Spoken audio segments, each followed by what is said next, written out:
Hey, what's up, everybody, and welcome to Studio Day Heffrey, where we are rocking the morning hair. Today it is defensive tackle time, brought to you by myself and the Tree of Gondor, okay? We're talking defensive tackles. The Cowboys could very well be looking for one in this draft. Probably should be looking for one in this draft. I'm looking for a big boy. And as the top 10 series continues from Studio Day Heffrey, it is time for defensive tackle chatter. So I'm going to give you my top 10 as of today. Now, will I have to redo these at the end of March? Maybe. Because you got to finalize things, you know? You got to do all the comparisons. You got to figure out all the information you can about all these players. But for the moment, off of tape, I have 1, 2, 3, 4, 5, 6, 7, 8, 9, 10. I've actually seen exactly 10 defensive tackles, so I can put them in order for you. And if I'm missing anybody that you like, I'm not done by any means. I'm just trying to give you some content on a whatever day this is. Tuesday? Number 1 is Christian Barmore. He's my only first-round defensive tackle. Christian Barmore, Alabama. He's got everything.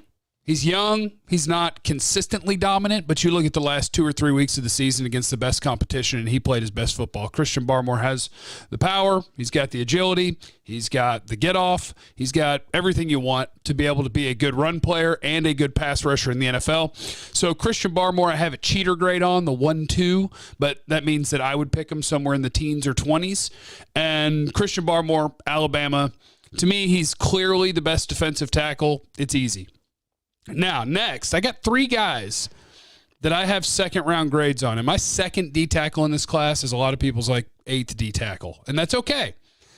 My second defensive tackle is Marvin Wilson at Florida State. 2020 was not his best work. Was it because he was banged up? Was it something to do with the Rona year? What is the reason for it? That you don't know. And that makes it a risk with as high as I have him. But I've seen really high-end traits from Marvin Wilson at Florida State as a freshman, sophomore, and even flashing a little bit of it as a junior. What I really like about Marvin and guys like him is when you hear somebody say violent hands, that's Marvin Wilson. The game comes easy to him, and it's really hard to maintain or sustain a block on him because the hands are just so powerful. It's just, bow, your hands are off of me. Boom, get off of me. It's just that sort of brute strength I really like. He's not necessarily a great defensive tackle athlete, but I think that he's at least an above average defensive tackle athlete, and you can just see that that dude is rocked up with power. At his best when he's rushing the passer, I mean, it is just get this hand off of me. And if an offensive lineman gets reset, it's like, okay, next move, bam. Like, it's just he's got an ability as a pass rusher, and he's got a lot of power in that body. So Marvin Wilson, D-tackle 2 for me. D-tackle 3, and this one's a little bit of a projection, but it's Levi Onwuzurike. He is, first of all, he's Allen, Texas' own, I believe. He was a 2020 opt-out, and he's one of the guys that was playing out of position in 2019 when you watch him. He's playing nose tackle on a 3-man defensive line, so it's going to be hard to stuff a stat sheet when you're lining up over a center. You have 2 other defensive linemen, and there's a guard on either side. It's going to be tough.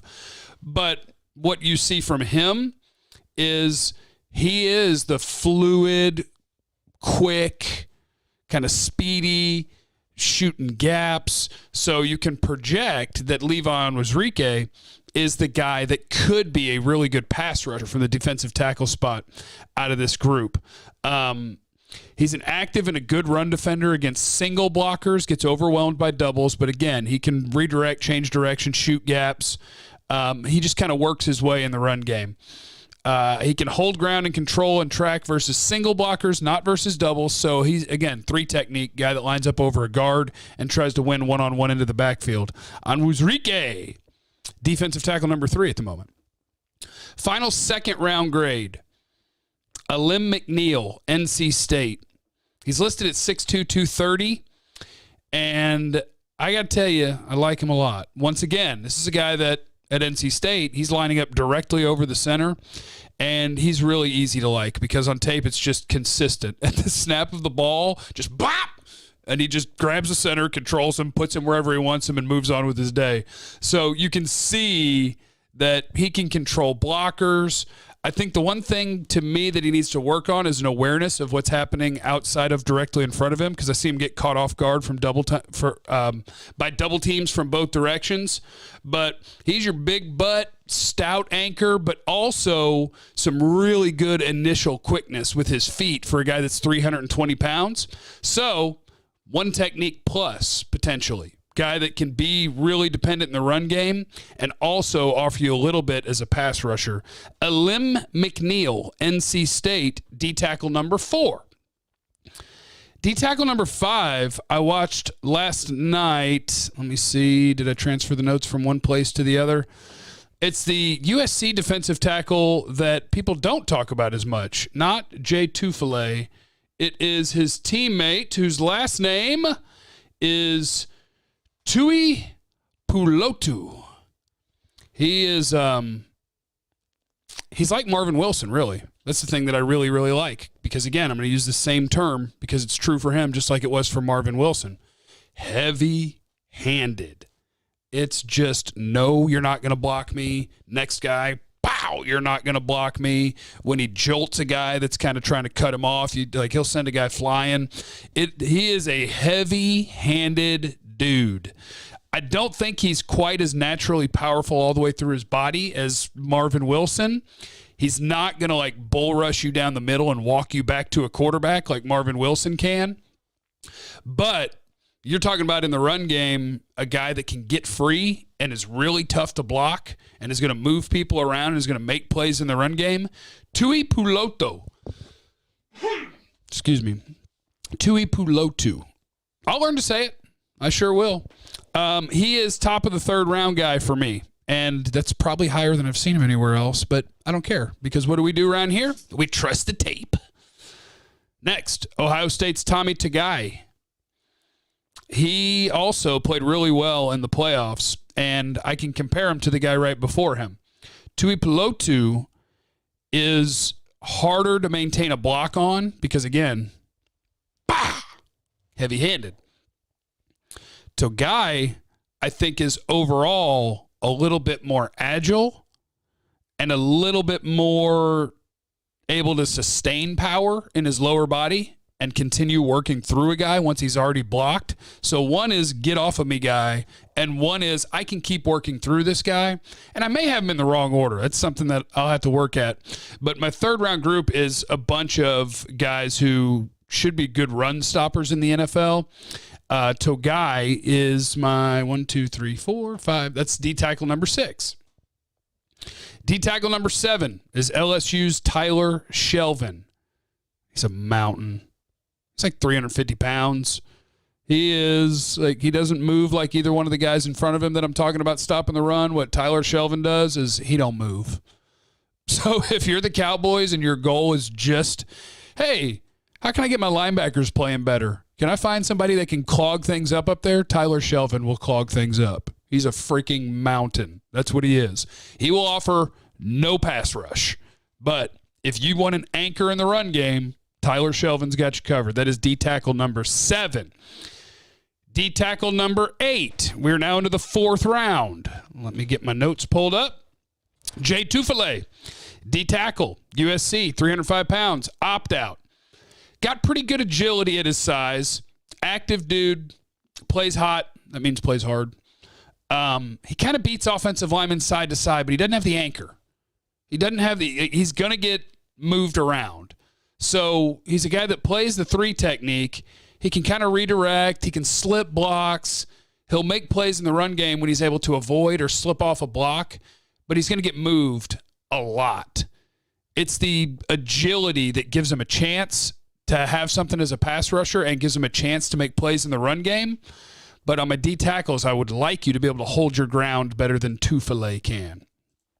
Next, Davion Nixon. Let me get to the Nixon notes. Davion Nixon, round 4. I know some people are talking about him as like a 1st or a 2nd round pick. Davion Nixon, initial quickness, a little bit of a flash player, but has nice tools.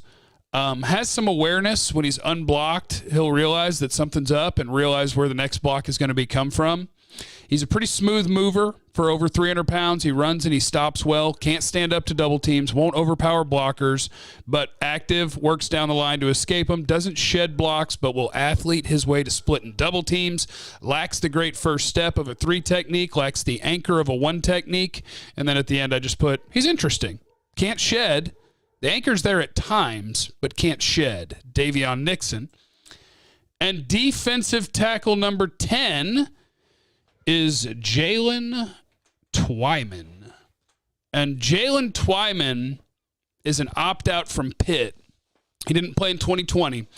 He had big numbers in 2019, 10.5 sacks, 12 tackles for loss. But to me, those numbers are not representative of what he was on a down-in, down-out basis. I can't take away the production that he had. He had 10.5 sacks, and he had 12 tackles for loss. But he's not consistently disruptive at all. He's not pressuring the quarterback all the time. He's got some decent moves. He's got a little arm over move. I did see him do the Aaron Donald cross chop at one point. So he's got some kind of pass rush moves, but he kind of plays high. His first movements as a rusher are too often lateral instead of up the field, so he's not putting enough pressure on blockers. He's got good movement skills. He gets moved by double teams. He doesn't dominate against single teams. So he's a light 3 technique with decent but not great athleticism and pretty good hand usage. So somebody will probably take him higher than that, but I couldn't make myself see it with Twyman. I see some of the tools you want in a defensive tackle, but at 290, I would rather you have more explosiveness in your first step. He kind of has to win with his hands, which if you can make that work in the NFL, that's great. But I have Jalen Twyman as a 4th or 5th round guy, and that is defensive tackle number 10. Leave in the comments if there's a guy that you like that I haven't gotten to yet, and I'll be sure to update people once I do. So that is, I should turn the light on before I broadcasted today, but I forgot to. Whatever. That's your defensive tackles to keep an eye on in the 2021 draft class, brought to you by I Just Woke Up Hair and the Tree of Gondor. Remember to mash the thumbs up button, hit the like button, leave in the comments what you want to talk about tomorrow or guys that you think I need to see. I've been talking to John Owning of the Dallas Morning News. He's going to come on with me at some point to talk about the edge rushers. But there you go, defensive tackles. Remember out there, you have no idea what anyone's going through, so be cool to everybody. And I love you. Bye.